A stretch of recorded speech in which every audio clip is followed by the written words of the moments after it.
Capital FM sadarbībā ar kultūras bāru Sapņu un kokteļi piedāvā.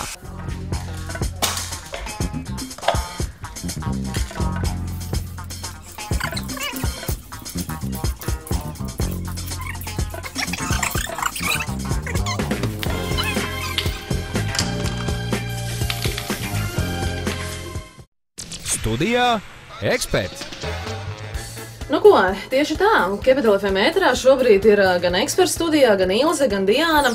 Un pirms mēs iepazīstināsim ar šī raidījuma viesim, ir vērts pieminēt to, ka, lūk, tieši tagad, jau kopš piekdienas, 5. augusta, Rīgā ir iebraucis Valmieras teātris ar visu savu trupu, lai izrādītu labākās tieši Valmieras teātra izrādes, kas, protams, priecēs ne tikai rīdziniekus, bet gan jau arī daudzus citus, kas atbrauks noskatīties tās.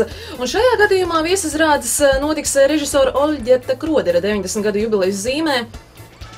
Un arī tikai loģiski, vai ne, Ilze, ka mēs izmantojām šo lielisko izdevību paaicināt kā ekspertu viesu studijā kādu no Valmieras teātra pārstāvjiem. Man pat gribas piebilst Valmieras teātra guru, ja drīkst. Ne tikai arī Valmieras teātra guru, bet arī latviešu bērnu filmu režisors. Labākais. Jā, šo visu tas varat. Ir mūsu prāt, tas ir tā kā mūsu topā. Jā, varbūt atļausim mūs tā domāt, un tad šajā brīdī jau sasveicināsimies ar viesu un pajautāsim, kādas ir jūsu domas, ja jūs tā kritiski šūpojāt galvu. Jā, Capital FM ēterā Vāris Brasla. Labrīt. Labrīt.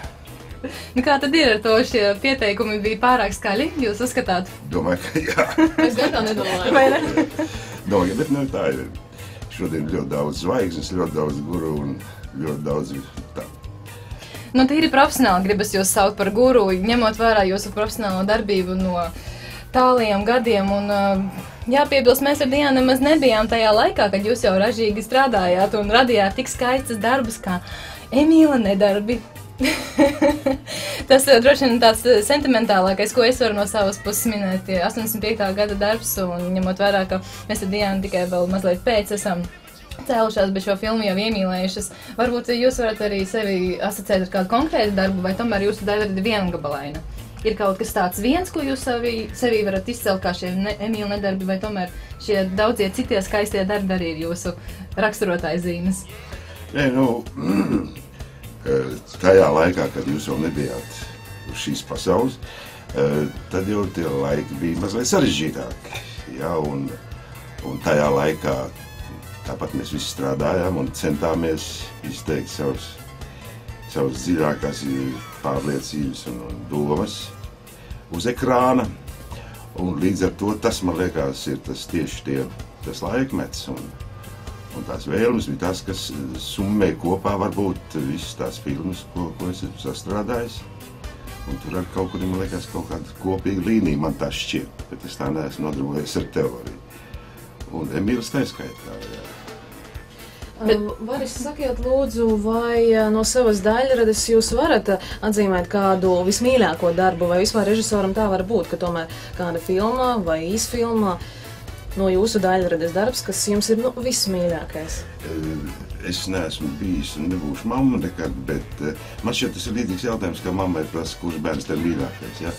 Kaut kur sirds dziļumos kāda varbūt ir tīri, ne katrai filmai ir vienāds liktenis, ne katra filma raisās kāda grūtāk, kāda vieglāk. Bet tas ir man iekšējā melnā kaste, ja? Bet principā es nevaru tā teikt. Par to es uzsitu plecs un par to es jau gribētu noslīcināt.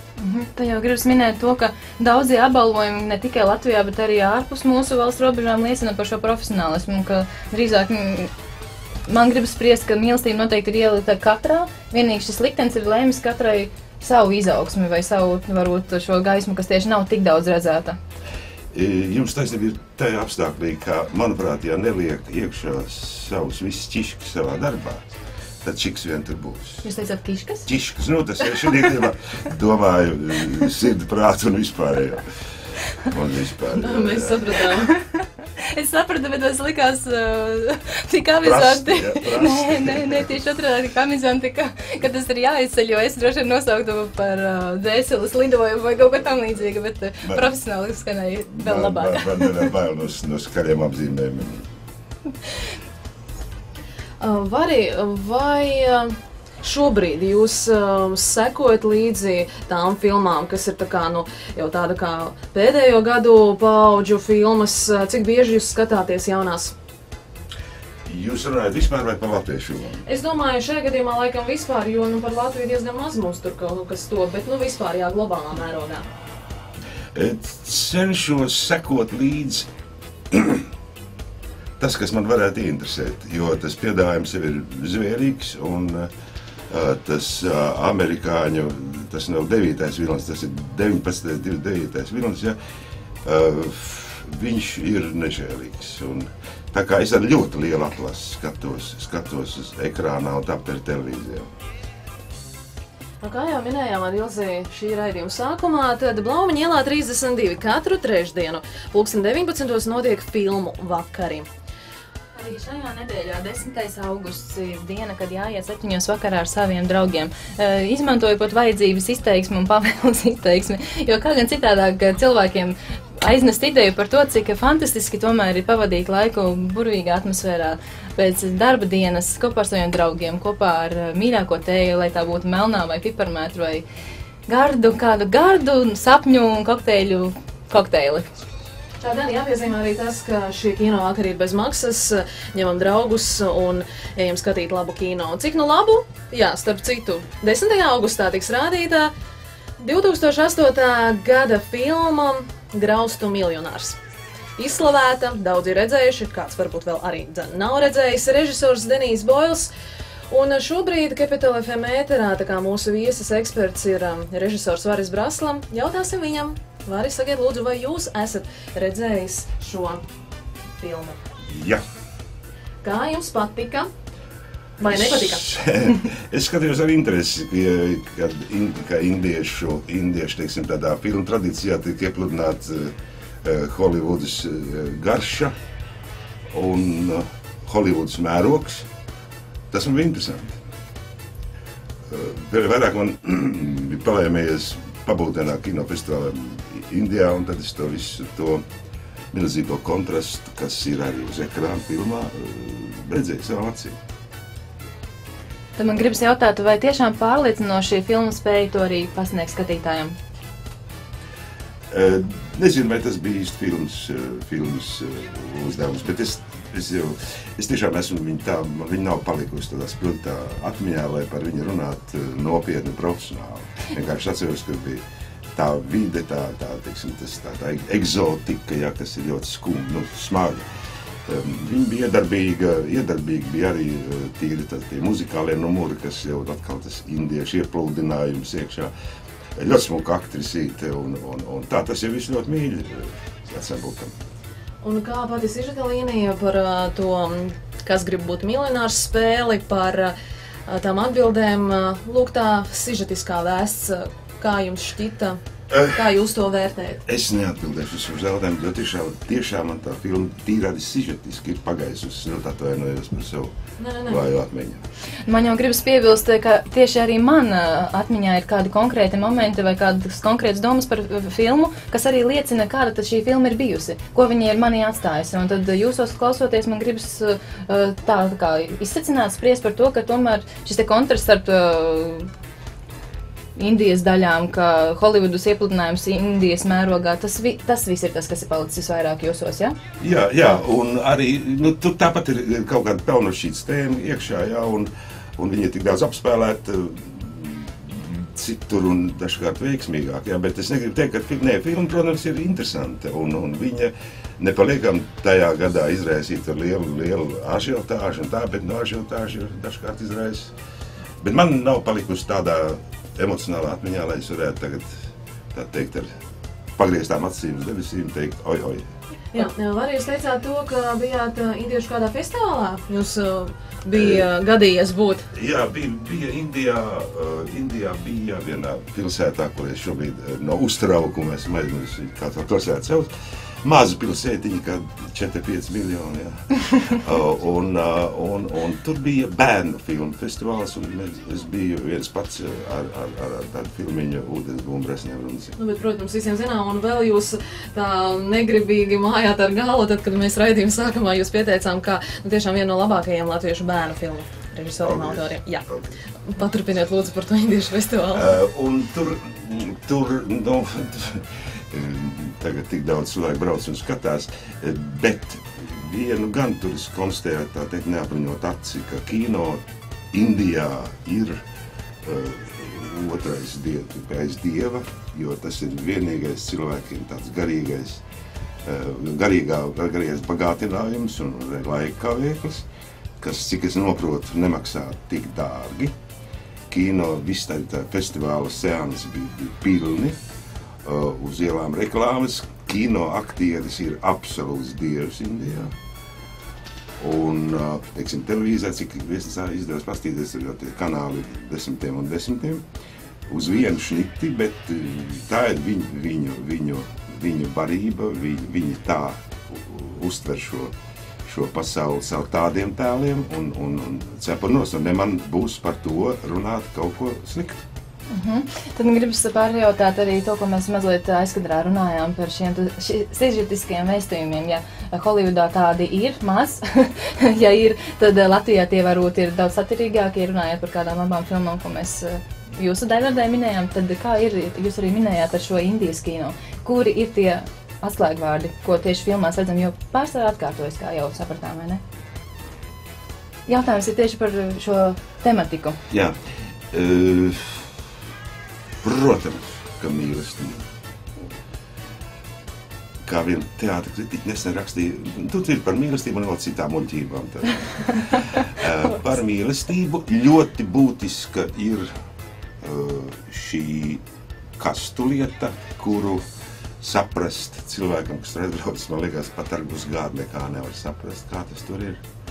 Un tas ir arī milzīgais šķērslis daudzām laimīgām mīlestībām. Tas ir ļoti būtiski. Protams, ka naudas jautājums, bagātība, nabadzība. Tās ir tās lietas, manuprāt, ko viņi tā cilā. Nu, šobrīd gan paturpināsim sarunu ar mūsu viesi. Vāri, sakiet lūdzu, jums tātad tiešām ir ļoti liela tā pieredze bagāža darbā ar bērniem, tāpēc, ka ir ļoti daudz jūsu daļradē tieši filmas, kas ir domāts bērniem. Sakiet lūdzu, kā jūs atceraties šo laiku un vai ir viegli vai netik viegli sastrādāties ar bērniem? Tātad, ko jūs varat šajā sakarā teikt? Man jau šķiet vienkārši, ka tas no vienas puses varētu būt kaut kas ļoti skaists, no otras puses arī ļoti grūts darbs. Tas laiks diezgan garš, bet es ar tādu mazo līdzību. Ir Krieviem ļoti labs režisors Staņislavs Rostockis. Un viņš uztaisīja tādu filmiņu, ko varbūt jūs nezināt. Melnais bims, balta aus vai balta... Ja? Zinām gan. Lūk, ļoti, manuprāt, cilvēciska filma un talantīga filma. Un es lasīju sarunu ar Rostocki pēc filmas. Viņš ļoti iemīlēja suņus. Viņš pat pēc tam paņēma tur bima kaut kādu atvasīti sev mājās, un tā Rostockis, jā. Bet tur viņš teica tā, ja viņam otrais Mosfilmu direktors piedāvāt taisīt filmu ar dzīvnieku centrā, viņš uzrakstītu atlūgumu. Piedodiet par šo paralēli, bet man bija tāda brīža pēc katras bērnu filmas. Ja man piedāvāt taisīt filmu ar, teiksim, bērnu centrā, tad es rakstu atlūgumu. Tas nav viegli. Bet tomēr arī pēc Emīla darbiem jums tapa vēl, pēc tās tapa vēl. Kā jūs to varat izskaidrot? Ziniet, ir tā, ka šo glāzīti vēl iedzeršu vairāk nemaz. Nopietni runājot, protams, ka tā ir lotereja. Tā ir pilnīgi lotereja arī atrast to precīzo bērnu. Jo katrs bērns ir kaut ko talantīgs, atrast to precīzo, atrast kontaktu ar viņu, nebūt lielais gudrais guru, jā, un vienlaicīgi, lai tomēr būtu kaut kāda savākšanas iespēja bērni.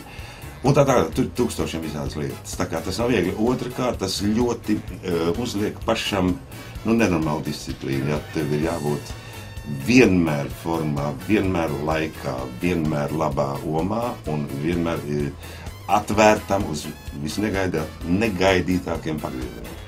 Bet tas ir interesanti. Jā, protams, jo bērni ir mūsu dzīves prieks. Jautājums, vai bērns ir labākais aktieris? Bērns ir atkal jāslina, ja ir profesionāls aktieris, labs, izcils aktieris, un viņam pretīm ir ļoti labs atrasts bērns, tad tas tam profesionālam aktierim ir lielākais eksāmenis. Tāpat kā, jo redziet, atkal salīdzinājumi, ja, bet dzīvnieks ir organiskāks par jebkuru tautas mākslinieku aktieri. Ja uz skatuves strādās izcils aktieris, un pēkšņi uznāks teātra kaķis uz skatuves, tad skatītājs skatīsies uz kaķi, jo viņš ir organiskāks.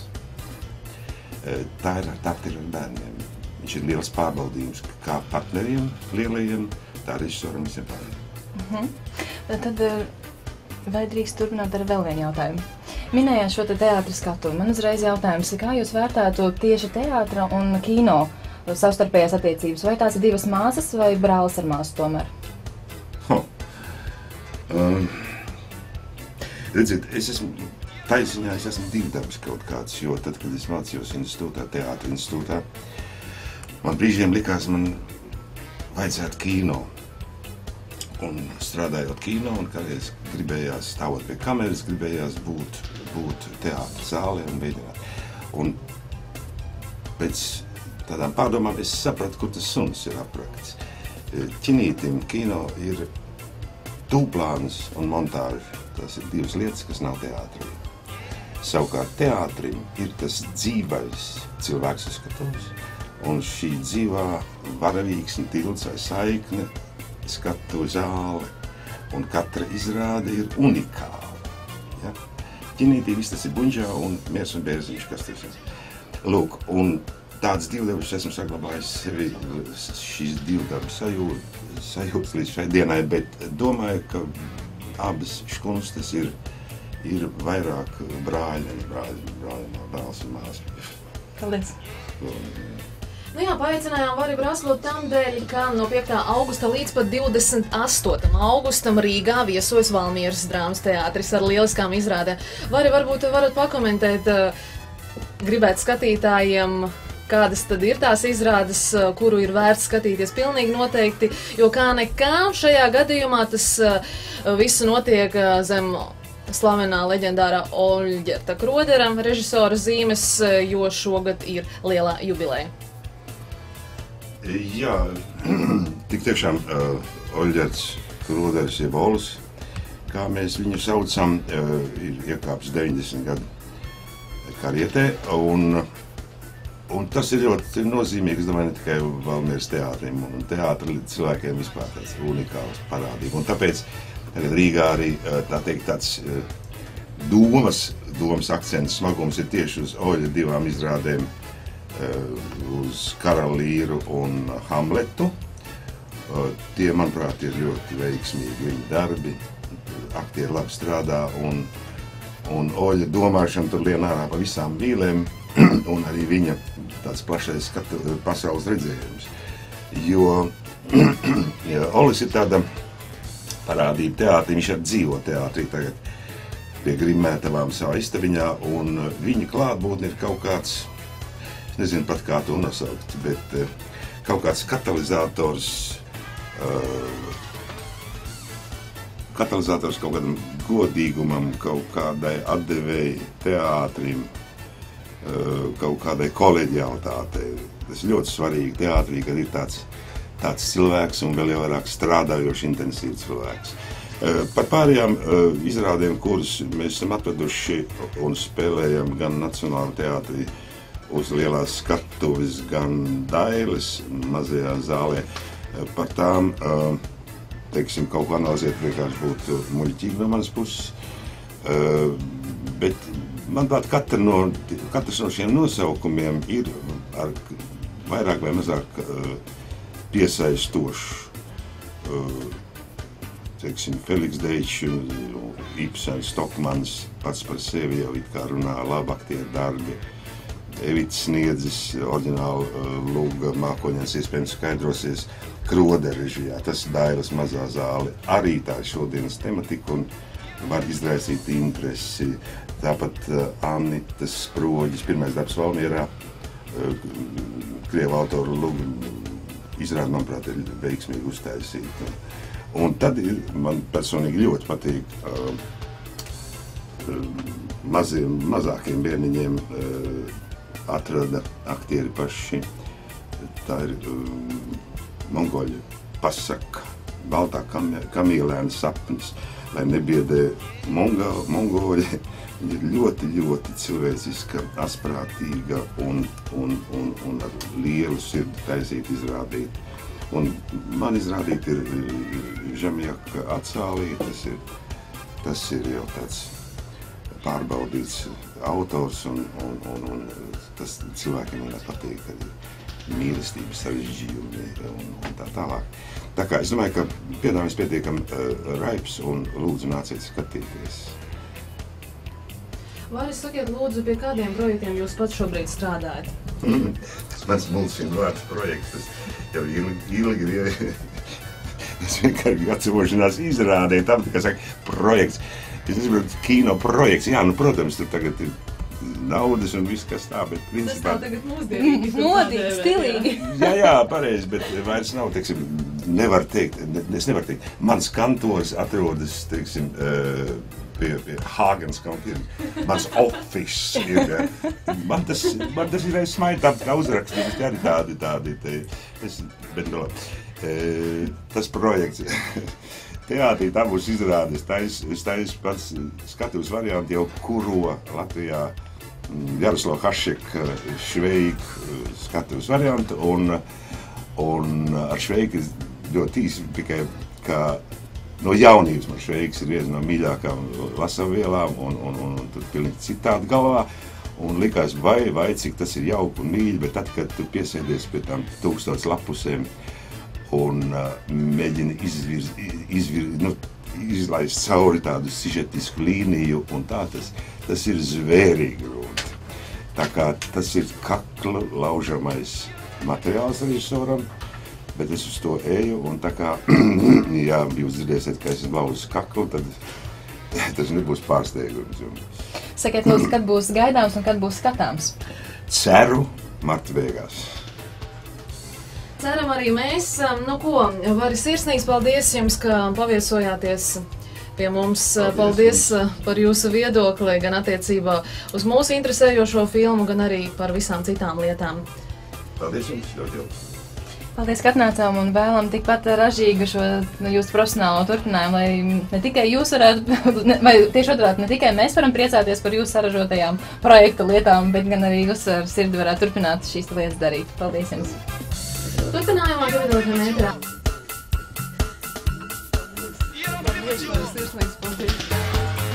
Paldies jums!